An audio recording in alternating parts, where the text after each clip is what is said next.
നമസ്കാരം സുഹൃത്തുക്കളെ, മനസ്സിലൊരു കഥ എന്ന നമ്മുടെ ഈ ചാനലിലേക്ക് ഏവർക്കും സ്വാഗതം. ഞാൻ മനോജ്. ഇന്ന് നമ്മൾ പോകുന്നത് ലോകത്തിലെ ഏറ്റവും ഭയാനകമായ ഒരിടത്തേക്കാണ്. കാർപാത്തിയൻ പർവ്വതനിരകൾക്ക് മുകളിൽ മഞ്ഞുമൂടിയ കൊടുമുടികൾക്കിടയിൽ ഒളിഞ്ഞിരിക്കുന്ന ഒരു രഹസ്യം.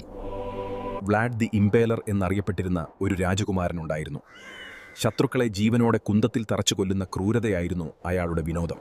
ഈ വ്ലാഡാണ് പിൽക്കാലത്ത് ഡ്രാക്കുള എന്ന പേരിൽ അറിയപ്പെട്ടത്.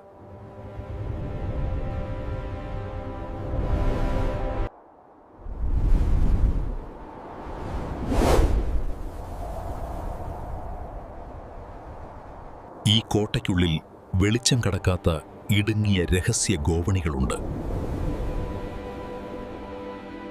പലപ്പോഴും സന്ദർശകർക്ക് അവിടെ വെച്ച് ആരോ തങ്ങളുടെ കാതിൽ മന്ത്രിക്കുന്നതായും തണുത്ത കാറ്റ് തഴുകിപ്പോകുന്നതായും അനുഭവപ്പെടാറുണ്ട്.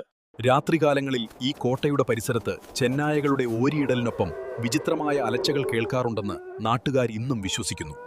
പണ്ട് ധൈര്യശാലിയായ ഒരു സഞ്ചാരി ഈ കോട്ടയിൽ ഒരു രാത്രി തങ്ങാൻ തീരുമാനിച്ചു.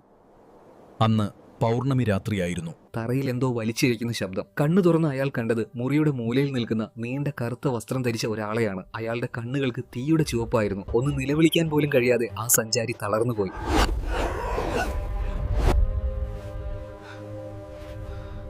അത് വെറുമൊരു സ്വപ്നമായിരുന്നോ? അതോ ഡ്രാക്കുള ഇന്നും അവിടെ ജീവിക്കുന്നുണ്ടോ? സുഹൃത്തുക്കളെ, ഡ്രാക്കുള എന്നത് വെറുമൊരു നോവലിലെ കഥാപാത്രമല്ല, മറിച്ച് ചരിത്രവും പേടിയും ചേർന്നൊരു സത്യമാണ്. നിങ്ങൾ ഈ കോട്ടയിൽ ഒറ്റയ്ക്ക് താമസിക്കാൻ ധൈര്യപ്പെടുമോ? നിങ്ങളുടെ അഭിപ്രായങ്ങൾ താഴെ കമന്റ് ചെയ്യൂ.